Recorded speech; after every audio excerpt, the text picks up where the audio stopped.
বিশ্বজুড়ে পারস্পরিক বোঝাপড়া, সম্মান ও সহযোগিতা জোরদারে জাতিসংঘ ঘোষিত আন্তর্জাতিক সভ্যতা সংলাপ দিবস উপলক্ষে ঢাকায় হয়ে গেল ডায়ালগ বিটুইন কাইন্ড্রেড স্পিরিটস শীর্ষক চীন বাংলাদেশ ধারণা বিনিময় অনুষ্ঠান।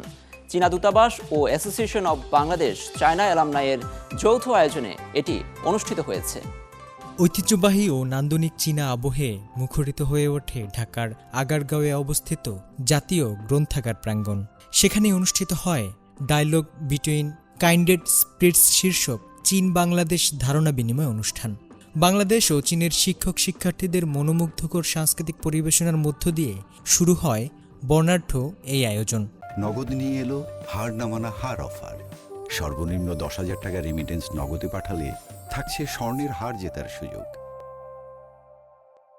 যা দুই দেশের সংস্কৃতি ও বন্ধুত্বের বন্ধনকে আরও উজ্জ্বল করে তোলে।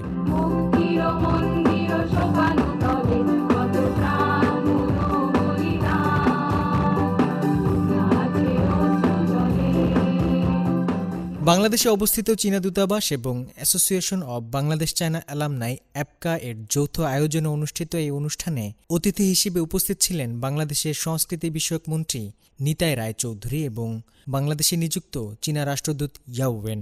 এছাড়াও অনুষ্ঠানে দুই দেশের শিক্ষাবিদ, গবেষক, সাংস্কৃতিক ব্যক্তিত্ব ও তরুণ প্রতিনিধিরা সভ্যতার বৈচিত্র্য, সাংস্কৃতিক বিনিময় এবং পারস্পরিক সহযোগিতা নিয়ে মতবিনিময় করেন।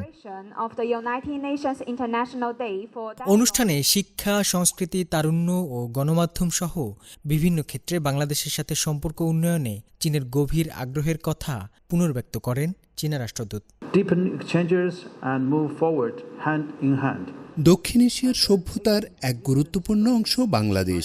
এই মাটি কাজী নজরুল ইসলাম এবং অতীশ দীপঙ্করের মতো মহাপুরুষদের চারণভূমি, যা এক সমৃদ্ধ সাংস্কৃতিক ঐতিহ্যের উত্তরাধিকার বহন করছে।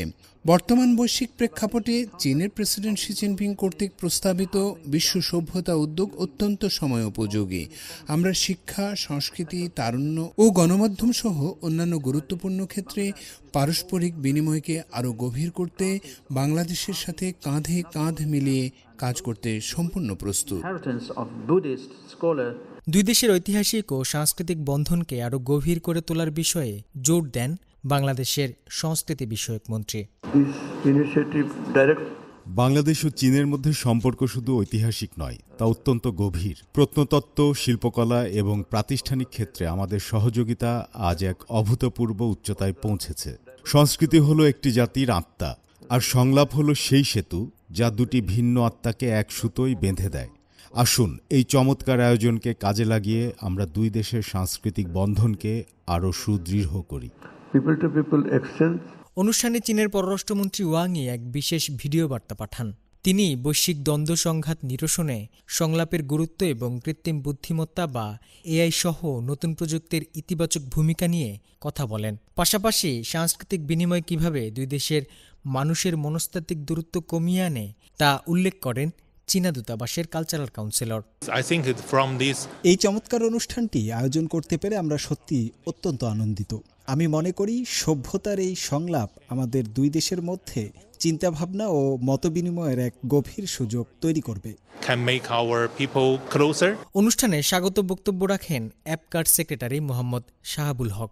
এছাড়াও দুই দেশের বাণিজ্য, শিক্ষা ও সামাজিক যোগাযোগ নিয়ে বক্তব্য রাখেন আমন্ত্রিত অতিথিরা। অনুষ্ঠানে উপস্থিত তরুণ প্রতিনিধিরাও এই বৈশ্বিক মেলবন্ধন নিয়ে তাদের ভালো লাগা ও ভাবনার কথা জানান। আমি দেখলাম যে তারা একই সাথে রোবোটিক্সে যেমন এগিয়ে যাচ্ছে, ঠিক একই সাথে তারা তাদের 4,000-5,000 বছরের আগের যে ঐতিহ্য, যে হিস্ট্রি, সেটাকে তারা খুব সুন্দরভাবে সংরক্ষণ করতেছে।